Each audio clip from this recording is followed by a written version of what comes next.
Banza Congo is the capital of the province Zaire found in Angola.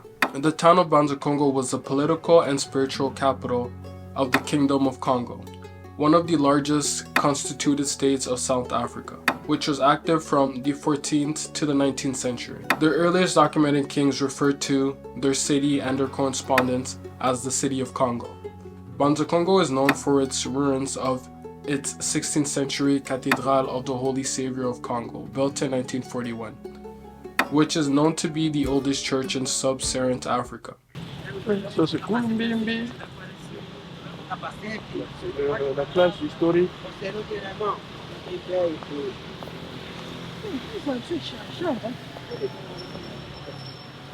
Place historique, c'est pas tout le monde. Ça c'est...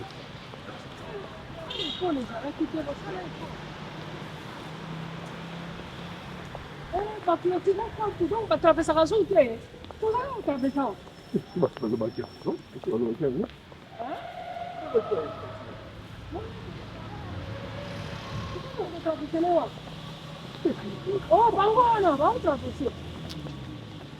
Mais puis ça qu'on de boyende après, hein? Mais moi je vais mettre ça là-bas.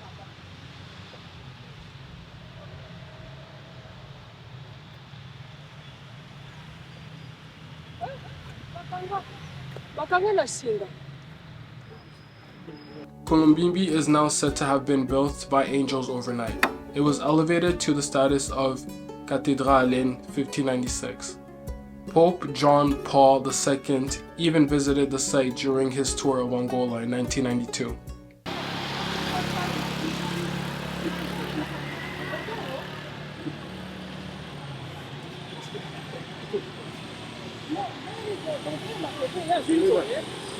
C'est parler des rois que tu vois là-bas. C'est exactement comme le roi.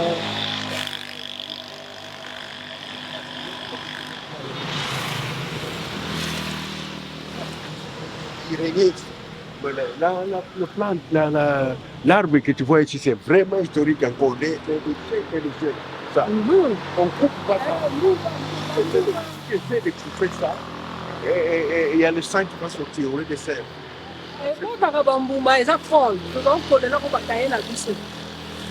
Donc maintenant, par terre, ici, c'est comme parapluie. D'abord, tu vois pas? Donc parapluie, donc c'est là où se mettait quand il jugeait les gens.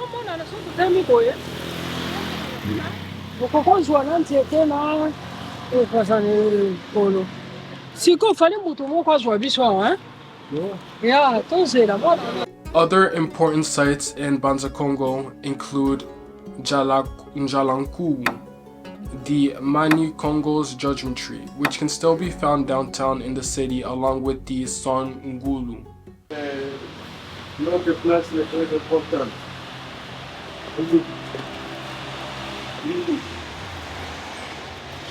Le musée que tu vas visiter maintenant, c'est ça. C'est ici le palais royal. Soyez les bienvenus au musée. Moi, c'est Kediamosi Kotoko, le responsable du musée et de Bitori. Je suis formé à Misogosi, à l'école du patrimoine africain, à la République du Bénin. Merci beaucoup, merci. Merci beaucoup. Le nom du musée, c'est le musée du roi du Congo. Pourquoi? Premièrement,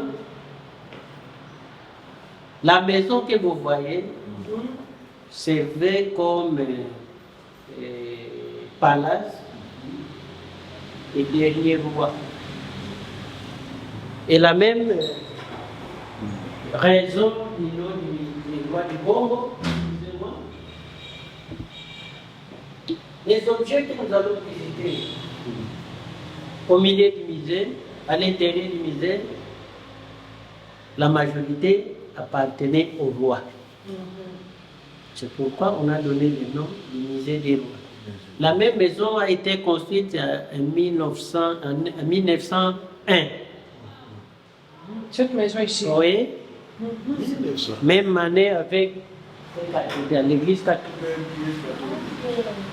Alors, Ça servit comme résidence et palace de roi à partir de 1903 jusqu'à 1962, l'année où terminait le royaume Congo.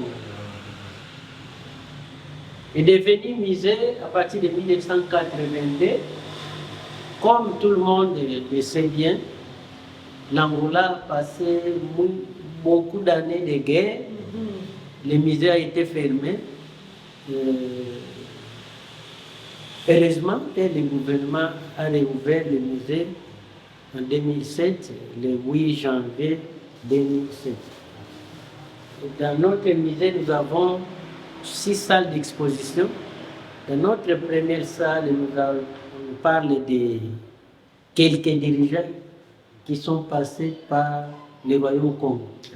Nous avons ici le prince Don Nicolas, qui était fils du roi, Oh, Don fils. Éric II. D'accord. Celui-ci a bénéficié de l'aide de la femme du roi portugais. Il est allé étudier en Portugal et travailler au gouvernement portugais au ministère des Finances. Ok. Il a été envoyé à Luanda, toujours dans le gouvernement portugais, au même ministère. Mais hélas, il a fait partie des groupes de jeunes qui ont commencé à revendiquer contre les Portugais. Il a été emprisonné et mort en 1845 Où? Au Portugal. à Luanda.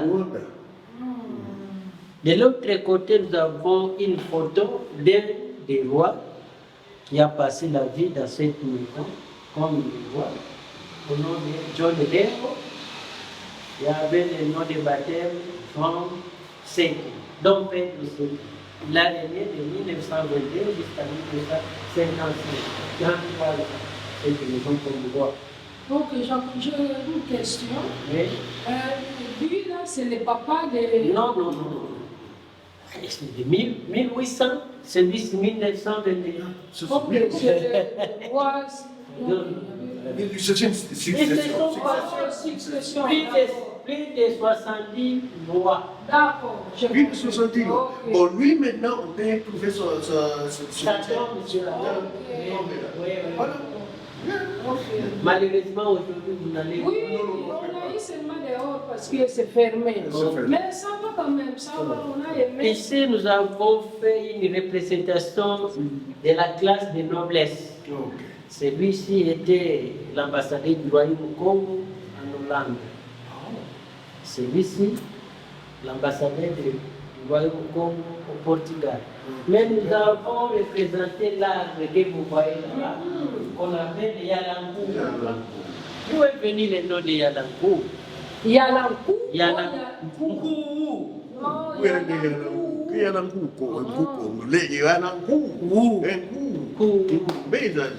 Dans la tradition, Oh, Yalankou. dans la tradition Congo, quand je reçois une visite chez nous, premièrement, je vais présenter une chaise. Premièrement, je vais saluer. De deux, je vais présenter une chaise. Avant de commencer la causerie, Ok. je vais lui souhaiter la bienvenue. Alors, le roi recevait les visiteurs dans l'ombrage de l'arbre. Il jugeait le peuple, toujours là-bas. Il promulguait la loi, toujours là-bas. Et l'investiture du roi était aussi là-bas. Alors, chaque jour, avant de commencer, il envoyait un de ses membres pour souhaiter la bienvenue aux visiteurs. Alors, en Kikongo, il disait Ubayadi Lenkou. Ubayadi Lenkou. Comme c'était. Comme c'était une répétition chaque jour, le nom de Yalankou est resté. Nous avons oublié le véritable nom de l'arbre. On ne connaît pas l'arbre. Non, c'est resté toujours Yalankou. Ok. Alors, c'est un art de séculaire. Nous ne connaissons pas comme l'âge de l'art. Parce que quand Diego Cao est rentré au royaume Congo en 1484, ils se sont rencontrés avec les rois ici. Alors, faites un calcul. 1484 jusqu'à aujourd'hui. Combien d'années? Alors l'arbre est sacré pour nous. Pourquoi? Dans l'ancien temps, même quand les rois vivaient quelque part là-bas qu'on appelle Tadidiabukikwa, Tadidiabukikwa, c'est un nom Congo. Quand tu demandes à papa, papa te présente son frère. Et tu demandes à papa, comment vous êtes né avec le papa que vous me présentez? Il va te répondre que c'est Tadidiabukikwa. Ça signifie quoi? C'est un secret qu'on ne peut pas révéler. Mbumba, un secret. Tadidiabukikwa. Et Tadidiabukikwa, c'est où? Vous connaissez le comité provincial de l'Impéla, là-bas? Il y a un palace là-bas? Non. Vous êtes déjà arrivé au registre? Non. Courbe. Parce qu'on est arrivé hier. Courbe, vous descendez. L'antenne de l'unitaire. La forme des palmiers. Vous n'avez pas, vous n'êtes pas encore. Non, comment ça? Ok, c'est là qu'on appelle Tadidiabukikwa. Alors, chaque matin, les rois faisaient une ronde de l'arbre, sur l'arbre, pour constater il n'est pas tombé une branche verte. S'il rencontre une branche verte, c'était une alerte. Alerte. Oui. Il était mort. Ça annonçait le décès du roi ou bien un de ses proches. Aussi, si le royaume est en guerre, ça signifie que les troupes sont en train de mourir. Et aussi, cela annonçait la présence d'une épidémie dans la région Congo. Alors, pour se prévenir, on réalisait des rituels qu'on appelle les Kikongo Lembo. Durant les rituels, on faisait des sacrifices. On tuait des chèvres, des moutons. À des fois, une personne qu'on amène quelque part pour être décapité, et il prenait le sang pour venir verser les troncs d'arbre.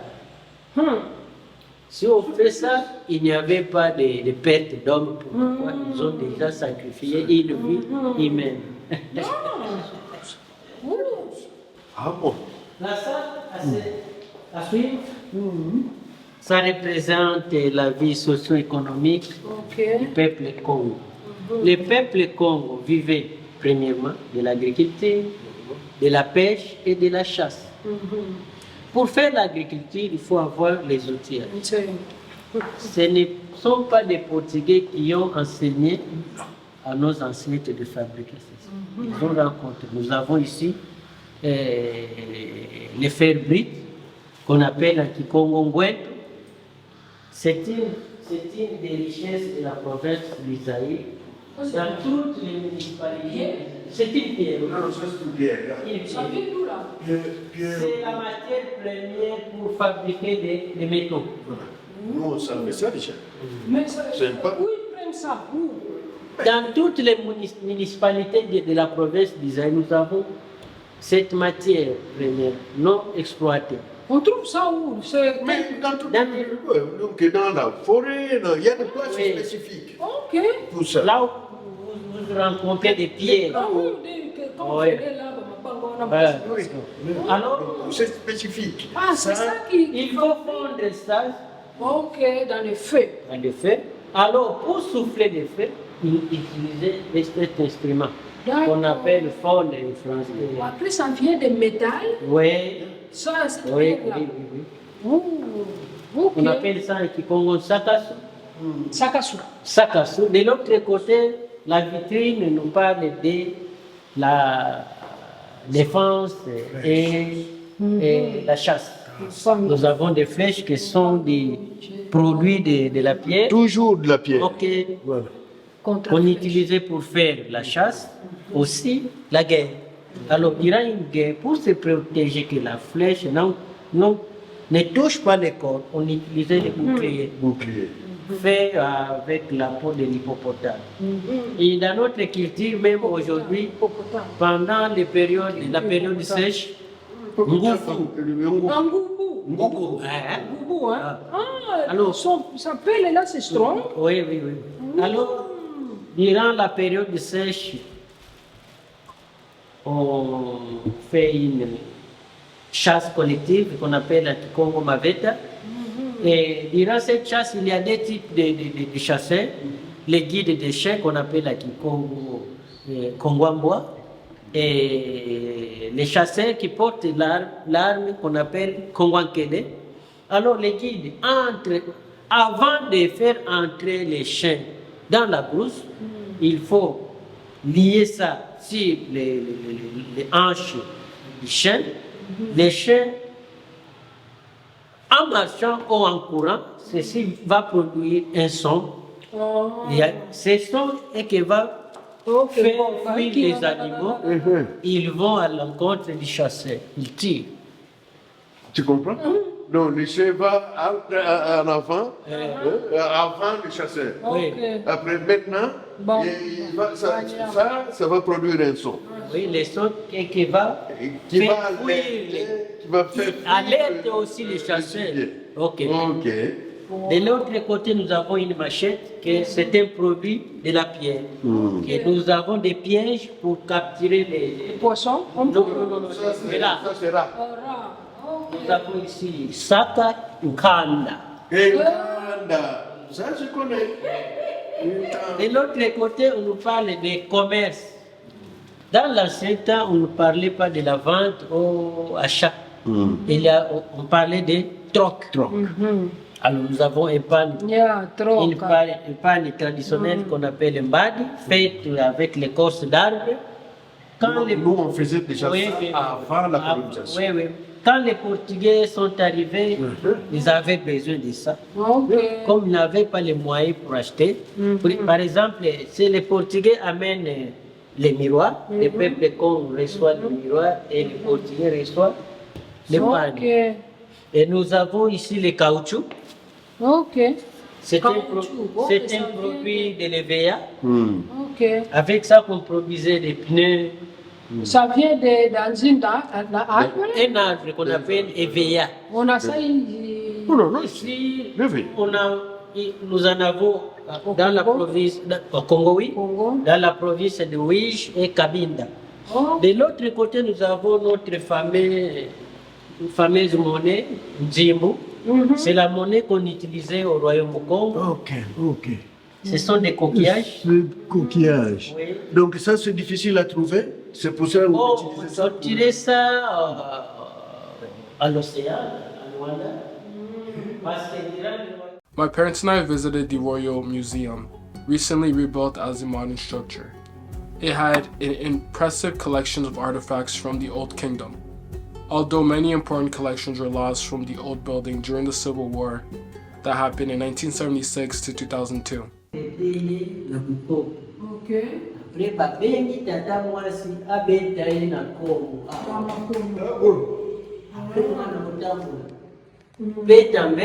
Aussi. Siko pe makshaka.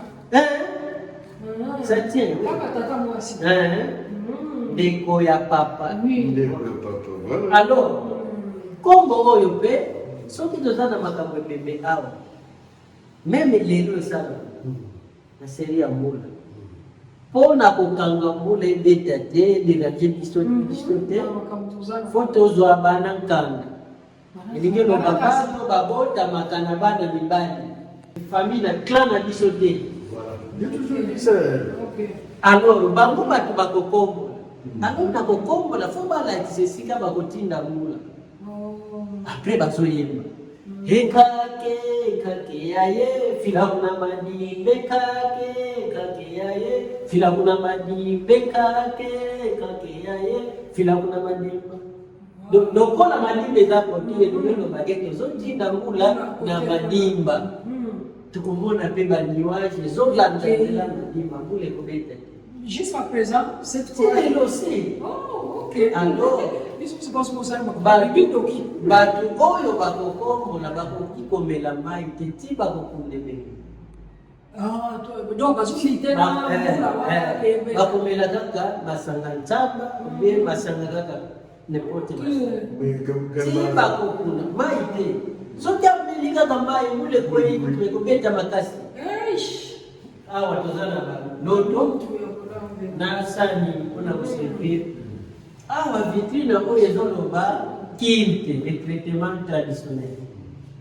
toza na argile mpemba lomosi lovere tosa basali membe basi ya jeune baliaka mabele oyo nde matiere premiere yango naokoma nanu bamama basi oyo bazalaka na problème na période ya menstruation mwana wana mpona règle ezalaka 3 jours soki esali plus de 3 jours eza maladi tobengi yango na kikongo nzungundu mpo azwa zene eza mpasi po batraite bakati moso awa batuti na liboka bazwi bamakasa moko na bafruit moko batumbi basangisi ye kosala poussière moko tobengi fumbwa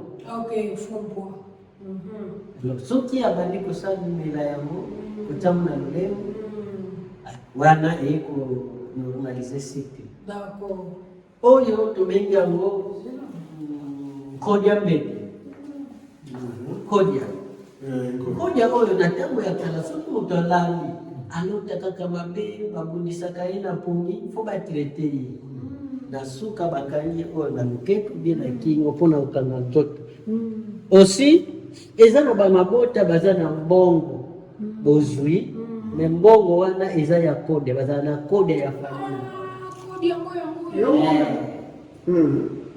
mbongo wana meme likambo moke na famille faut participer donc yo bimi ya famille mbongo wana mutiliusa famille fo nde yango soki kaka obosani ekini ekela pa ya moto mosusu me na famille wana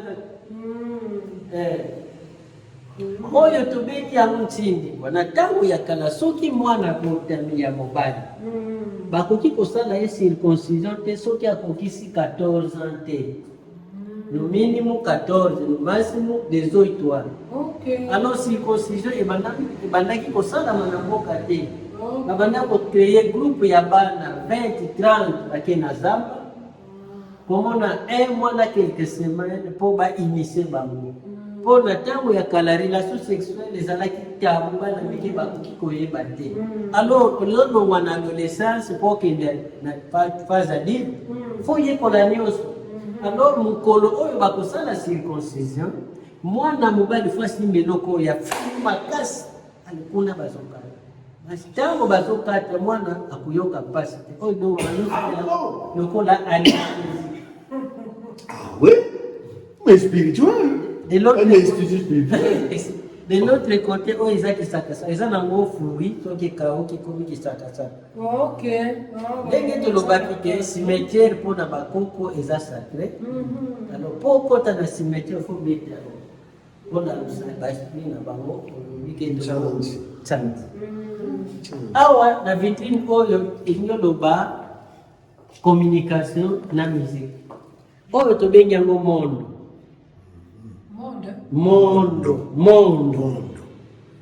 tambor ni bloc oyo yango babengi na Congo na Lingala lokole voilà.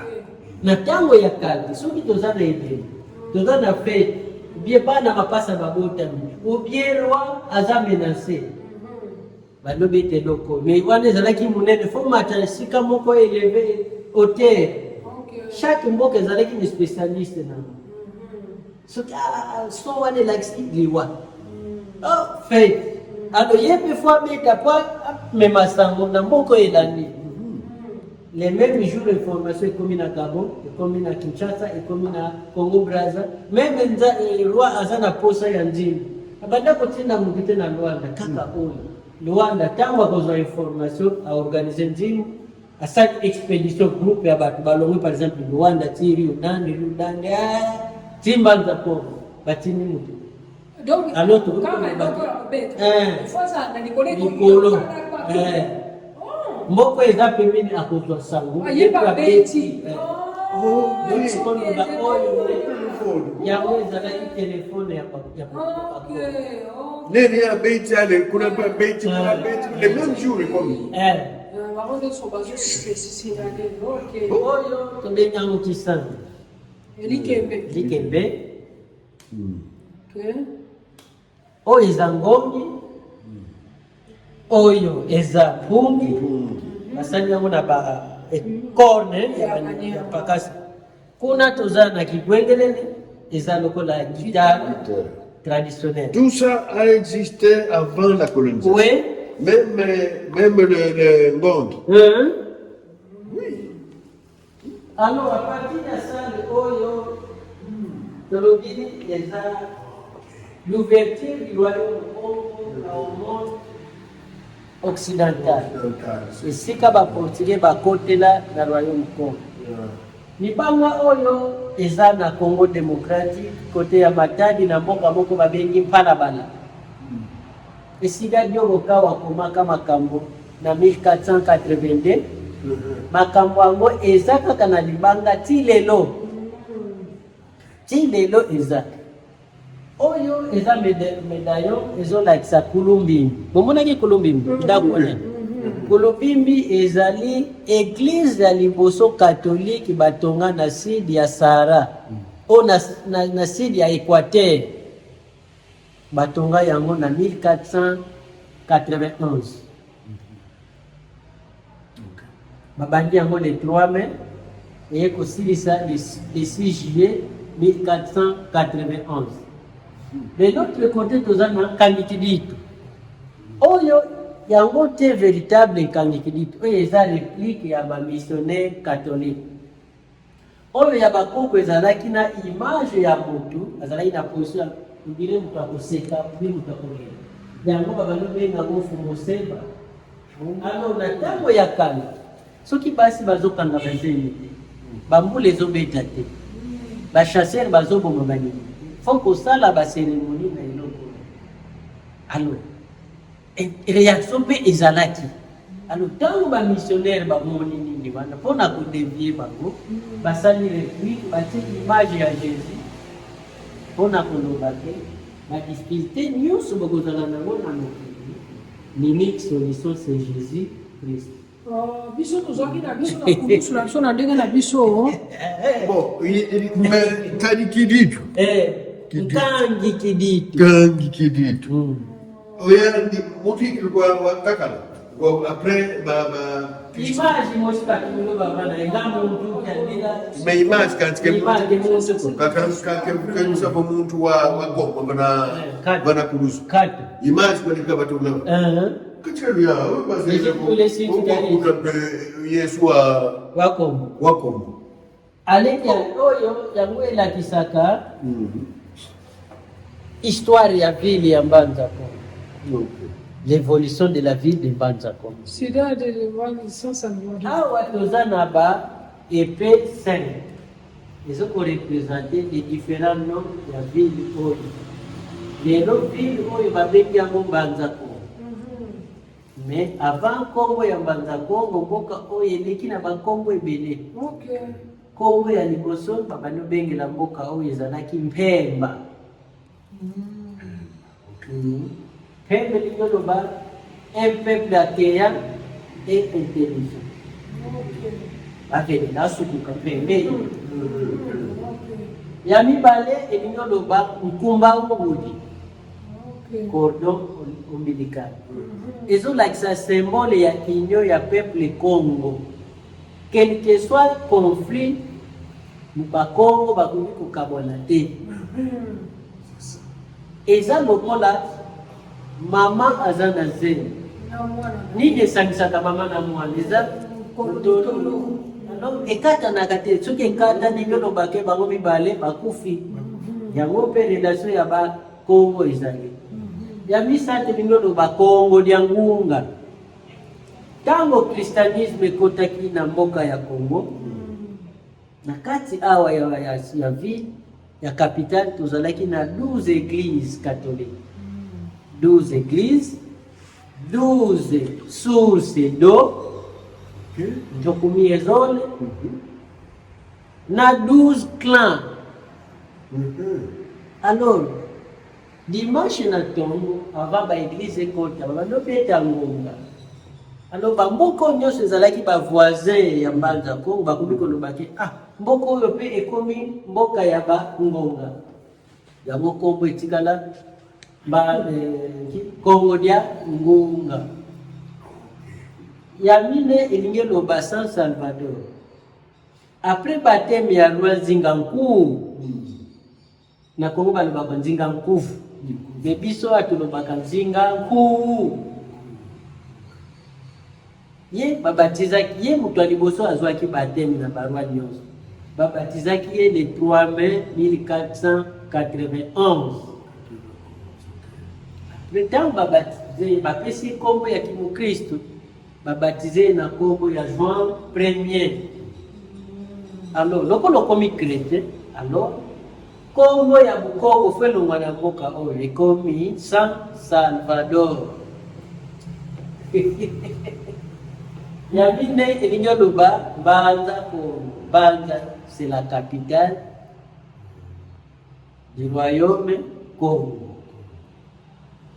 Awa tozana ba cadeau entre roi ya Congo na roi ya Portugal babana ko etinde na ba cadeau. O eza ba cadeau roi ya Portugal na bando tinde na ninga. Eza milani eza ya ya bois. Okay. Bois. Tozana ba cafetière, tozana ba mbungwa, bakoko tobenya una mboka mbungwa. Oyo sali roi bandeko sokola maboko. Alors bakoma penza Aurélien du Congo, Aurélien du Congo, Aurélien du Congo, Aurélien du Congo. Sans du siècle des 17e siècle. 7e siècle. Ça frata, Sande ya roi. Tobengi yango sale du roi pona teke roi bandeko lala awa te. Awa nde tokuti les attributs du pouvoir. Iloko oyo roi bando sale na pouvoir. Tozana likoti oyo. Ekoti oyo eutaki Portugal na 17e siècle na kati ya keso wana. Tozana ekoti traditionnel basali yango na poso ya mbambi ya nkakala. Zanyoka mukata na kani ma Ukanda anyoka. Oyo eza ba cachet. Les deux royaumes wanako koma mikanda, kutinda na mikanda. Alors pona kopesa vale na mukanda, roi ya Portugal atindaki ba cachet oyo. Bakoma penda Portugal, Congo. Awa tuzana babato ya roi. Oyo eza traditionnel ya nzete. Kuna eutaki Portugal. Mais tuzana nzete oyo tobengi nzete ya jugement. Tozana bazita misatu 1, 2, 3, 3 ne. Ils ont représenté. Pour roi azalaki les juges suprêmes. Okay. Ye mutu bandai kozwa litomba ya suka. Okay. Alors peuple bandai kozela litomba ya roi te geste na ye. Oh. Soki roi asimbi awa, elingi eloba mutu oyo bazosambisa aza na mbeba te. Aza coupable, aza innocent. Alors, faut afuta quelque chose pour na bato bavandeli makambo. Yango babengi kubuloma tatu bawu. Bon, Bafuta masana. d'accord. Alors, soki asimbi na kati, elingi elobaki mutu wana aza coupable, faut akanga makende boloko. Oh. Alors, soki asimbi na sika ya misato elingi eloba, Hey. peine capitale. Pour bamemaye quelque part, pour bakate kingo, lazima kila bayekosopa na nzete wana.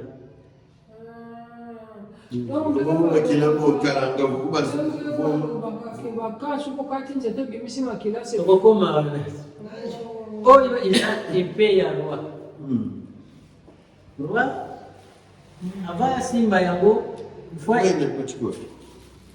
utiliser gant oyo. Nzete oyo nani epée. Faut utiliser gant oyo. Le gant eza ya libende fait métal. Alors soki asimbi yango elingi eloba azo déclarer guerre. Une déclaration de guerre. Bato naye babeta trompette pour koalerte batroupe na ye. Oyo eza kiti ya roi. Roi soki avandi awa kotonyata na mabele fanyata na posoli na nyama ya classe féroce. Isa autorité, supériorité. Alors, la tradition de l'histoire est là qui, moi, je suis appartenir à la famille à maman. Je suis là quand même près de l'autre. Alors, ce qui va pour mtu na placé kweza la mwanakazi mwana ya nekole ya momasi. Suki huwa kufi. Mwanangazi. Pona nini? Pona makila. Ngai na moni sen na ngai na zeni abomi zeni dirande fumwa. Akoki kosangana na sambi bali. Ye mutabomi mwana. Seki mwana za ya biso. Okay. Mais nazana assurance teke bana nyonso na bonzi na mwasi na nga bano baza ya ngai. Okay. Soki nga na kufi. Soki nga na kufi. Mwana wana soki aza ya ngai. Papa na ya kumona. Pona kaba. Okonzi na biso na ngota mosusu te. Soki na kufi mwana kalikuwa na mpase na. D'accord. Mwana kazi kakala wasebi na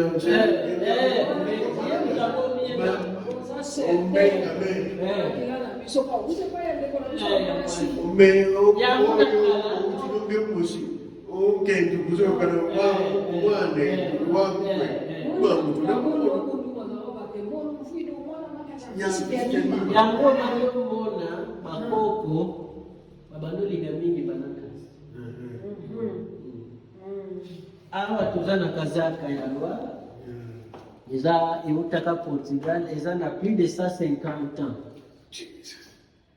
Plus de 150 ans. Alors dernièrement bakende kosokola na Espagne en 2007 pour azo préparer pour ekende bana de sokola susu. Eza kwa pièce. Yo mtu ayakulanda kwa sangane sute kwa makamakirwa yote. C'est historique. Walienda sale ya mwasi ya roi. Après baptême ya roi, roi comme chrétien, alors selon la Bible, un chrétien faut azalaka na mwasi moko mpona kohonorer roi ya Portugal na banotinda biloko oyo. Apart oyo nde basala yango a partir de banga wana babraseli wana. Kuna kiti ya mwasi ya roi eza na posote kwa azalaki na pouvoir te. Alors nous avons un regret, nous avons un regret. Musée ezalaki na plus de 2000 pièces. Pour la guerre de Kinangola, précisément guerre ya 1999 ou 1999. Soda bakota ba mema biloko yoto tikala na 103 pièces. Des années Portugal, des années Belgique, des années France, partout dans les Amériques. Mais c'était combien de 2000 nandam ya pièces. 2000 pièces. Portugal na 103. 103. Komi na suka ya visite na biso.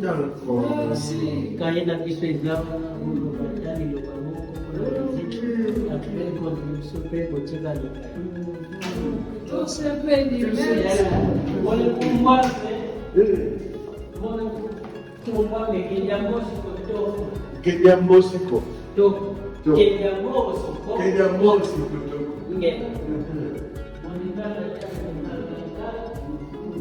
Qui se tient de Vietnam. Zakipenda mingi tena. Leo nakili sio na wa.